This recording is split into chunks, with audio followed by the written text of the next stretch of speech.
King cobra হয় শঙ্করচূড় বলে যাকে মোটামুটি 12 ফিট 10-12 ফিট তো আছে, 12 ফিট তো কম আছে। ডুয়ার্সের মেটেলি ব্লকের মঙ্গলবাড়ি বস্তি এলাকার কাস্তুপাড়া এলাকা থেকে প্রায় 12 ফুট লম্বা একটি কিং কোবরা উদ্ধার করা হলো। জানা গেছে রবিবার বিকেলে স্থানীয় বাসিন্দারা একটি কালভার্টের নিচে বিশাল আকার কিং কোবরা সাপটিকে দেখতে পান। এরপর খবর দেওয়া হয় স্থানীয় সর্পপ্রেমী যুবক দিবস রায়কে। খবর পেয়ে ঘটনাস্থলে আসে দিবস। এদিকে কিং কোবরা দেখে মানুষের মধ্যে আতঙ্কের সৃষ্টি হয়। এদিকে কিং কোবরাটি উদ্ধার করতে হিমশিম খেতে হয় দিবসকে।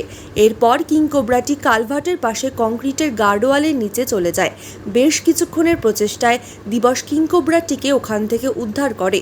পরবর্তীতে কিং কোবরাটিকে বন দফতরের হাতে তুলে দেওয়া হয় এবং গতকাল সন্ধ্যাতেই সেটিকে জঙ্গলে ছেড়ে দেওয়া হয়েছে বলে জানা গিয়েছে। মঙ্গলবাড়ি বস্তি বলে কি শব্দ? এইটা কিং কোবরা হয় শঙ্করচূড় বলে যাকে মোটামুটি 12 ফিট 10-12 ফিট তো আছে, 12 ফিট তো কম আছে। তো এখন তো রেস্কিউ করলেন, কোথায় ছাড়া কথা হবে একে? এটা আমাদের গরুমারা নর্থ ব্রাঞ্চে গিয়ে এটাকে হ্যান্ড ওভার দিব, তারপরে ওনারা কোথায় নিয়ে রিলিজ করবে ওনাদের। আচ্ছা, আনুমানিক কত বড় কত হবে? বড় তো 12 ফিট আছে।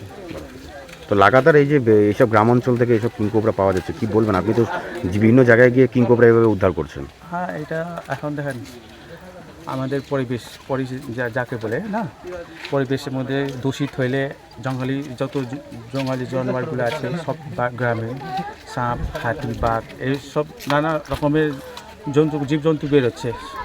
আমাদের পরিবেশ মধ্যে দূষিত হইলে এরকম সব কিছু গ্রামের মধ্যে ঢুকে চলে আসে। তা ছাড়া কবে হবে না? এখনই আজকে? এখনই।